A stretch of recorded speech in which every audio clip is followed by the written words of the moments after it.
कहानी शुरू करने से पहले अगर आप हमारे चैनल पर नए हैं तो हमारे चैनल को सब्सक्राइब करें। चलिए कहानी शुरू करते हैं। कहानी का नाम है एक बोरी गेहूं। प्रतापनगर एक बहुत ही संपन्न राज्य था। वहाँ के राजा बहुत ही जोर प्रतापी थे और प्रजा का पूरा ख्याल रखते थे। राजा ने पूरे जीवन अजा की मन से सेवा की थी, लेकिन अब वह बूढ़े हो चले थे तो मन में बड़ी दुविधा थी कि उनके बाद राज्य को कौन चलाएगा। राजा साहब के 3 बेटे थे।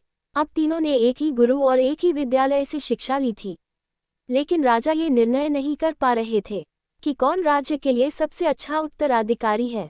अब राजा ने तीनों बेटों की परीक्षा लेने की सोची। एक दिन राजा ने सुबह सुबह सभी पुत्रों को बुलाया और उन सबको एक एक बोरी गेहूं देते हुए कहा कि मैं और तुम्हारी माता तीर्थ यात्रा पर जा रहे हैं। हमें वापस आने में 1 वर्ष से भी ज्यादा लग सकता है। तुम तीनों की ये जिम्मेदारी है कि अपने हिस्से के गेहूं को संभाल के रखना, और जब मैं वापस लौटूं तो तुमको ये गेहूं की बोरी वापस लौटानी है।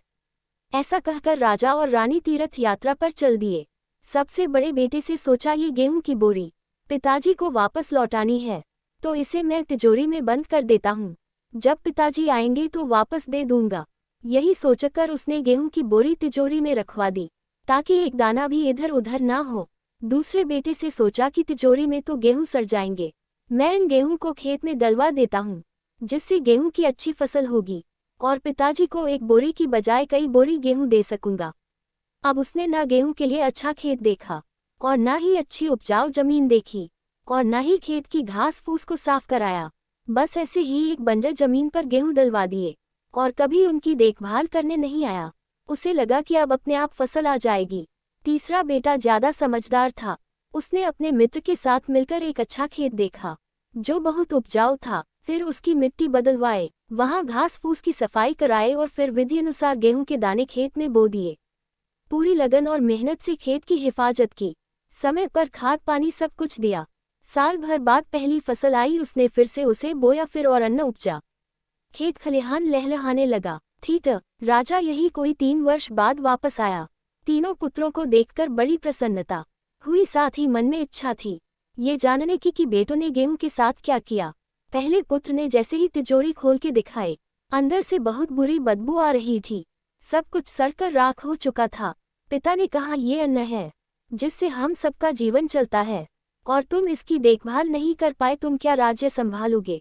अब दूसरा बेटा पिता को उस जगह पर ले गया जहां उसने गेहूं को डलवाया था। वहां जाकर देखा तो जंगल था, बड़ी बड़ी घास फूस खड़ी थी, गेहूं का तो नामो निशान ही नहीं था। राजा बहुत नाराज हुआ और उसे भी राज्य का उत्तराधिकारी बनाने से मना कर दिया। अब तीसरा पुत्र पिता को अपने खेतों पर ले गया। वाह, दूर से ही एक अलग खुशबू आ रही थी। गेहूं की फसल लहलहा रही थी, चारों तरफ हरियाली और जीवन था और उस खेत से 50 बोरी से भी ज्यादा गेहूं उत्पन्न हो चुका था और आज भी खेत में फिर से फसल खड़ी थी। राजा का मन देखकर बहुत प्रसन्न हुआ और राजा ने तीसरे बेटे को अपने राज्य का उत्तराधिकारी बनाने का निर्णय लिया। दोस्तों, उस राजा की तरह भगवान ने भी हमें कुछ गेहूं संभाल के रखने को दिए हैं। वो गेहूं है हमारा जीवन, जिसे हम बेकार के कामों में नष्ट कर देते हैं।